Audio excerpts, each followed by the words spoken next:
പെട്ടെന്ന് ഉണ്ടാക്കിയെടുക്കാൻ വേണ്ടി പറ്റുന്ന നല്ലൊരു റെസിപ്പിയുമായിട്ടാണ് ഇന്ന് വന്നിരിക്കുന്നത്. ഇതുണ്ടാക്കാനായിട്ട് ആദ്യം തന്നെ ഞാനൊരു പാനിലേക്ക് 1.5 കപ്പ് പാലാണ് ഒഴിച്ചു കൊടുത്തിരിക്കുന്നത്. ഈ ഒരു പാല് ആദ്യം ഒന്ന് തിളപ്പിച്ചെടുക്കാം.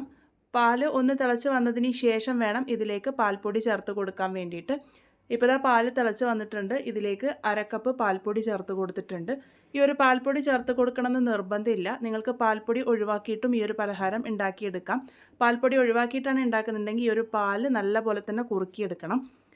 ഇനി ഇതവിടെ തിളക്കാൻ വെച്ചിട്ടുണ്ട്. ഇനി നമുക്കിതിലേക്ക് ആവശ്യമായിട്ടുള്ളത് ബ്രെഡാണ്. ഞാനിവിടെ 4 ബ്രെഡ് സ്ലൈസസ് ആണ് എടുത്തിരിക്കുന്നത്. ഇത് ഫ്രിഡ്ജിലൊക്കെ വെച്ചിരിക്കുന്ന ബ്രെഡാണ്. അതൊന്ന് ഇതുപോലെ ബ്രെഡ് ക്രംസ് ആക്കി എടുത്തിട്ടുണ്ട്. ഇപ്പോൾ നമ്മളുടെ പാല് നല്ല പോലെ തന്നെ ഒന്ന് കുറുകി വന്നിട്ടുണ്ട്. പാൽപ്പൊടി ചേർത്തത് കൊണ്ട് തന്നെ ഈസി ആയിട്ട് കുറുകി കിട്ടിക്കോളും.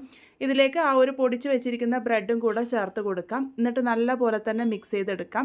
എന്തെങ്കിലുമൊക്കെ കട്ടയുണ്ടെങ്കിൽ അതൊക്കെ ഉടച്ച് കൊടുത്ത് നല്ല പോലെ തന്നെ മിക്സ് ചെയ്തെടുക്കാം. ഈ ഒരു സമയത്ത് നമുക്കിത് നല്ല പോലെ തന്നെ മിക്സ് ചെയ്തെടുക്കാൻ വേണ്ടി പറ്റും. ഇതുപോലെ മിക്സ് ചെയ്തെടുത്തതിന് ശേഷം ഇതിലേക്ക് മധുരത്തിന് പാകത്തിന് 1/2 കപ്പിൻ്റെ അടുത്ത് പഞ്ചസാരയാണ് ചേർത്ത് കൊടുത്തിരിക്കുന്നത്. 1/2 കപ്പ് മുഴുവനില്ല, ഏകദേശം 1 ടേബിൾ സ്പൂണൊക്കെ പഞ്ചസാര കുറവാണ്.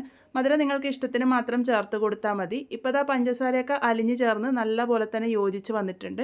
ഇതിപ്പോൾ നോക്കും നല്ല കട്ടിയായിട്ട് വന്നിട്ടുണ്ട്. ഇതിലേക്ക് ഇനി കുറച്ച് നട്ട്സിൻ്റെ പൊടി കൂടെ ചേർക്കുന്നുണ്ട്. ഞാനിവിടെ കുറച്ച് അണ്ടിപ്പരിപ്പും ബദാമും ഒന്ന് മിക്സറിൻ്റെ ജാറിലിട്ട് പൊടിച്ചിട്ടാണ് ചേർത്ത് കൊടുത്തിരിക്കുന്നത്. നിങ്ങൾക്ക് പൊടിച്ചിട്ടോ അല്ലാന്നുണ്ടെങ്കിൽ ചോപ്പ് ചെയ്തോ ചേർത്ത് കൊടുക്കാവുന്നതാണ്.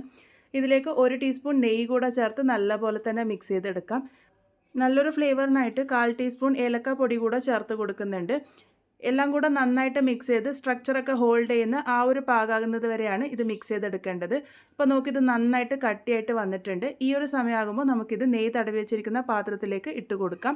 അതിനുശേഷം നന്നായിട്ട് തന്നെ ഒന്ന് ലെവൽ ചെയ്തെടുക്കാം. ഇഷ്ടമുള്ള ഷേപ്പിലേക്ക് ആക്കിയെടുക്കാം. ഞാനിവിടെ റെക്റ്റാങ്കിൾ ഷേപ്പിലേക്കാണ് ഇതൊന്ന് ആക്കിയെടുത്തിരിക്കുന്നത്.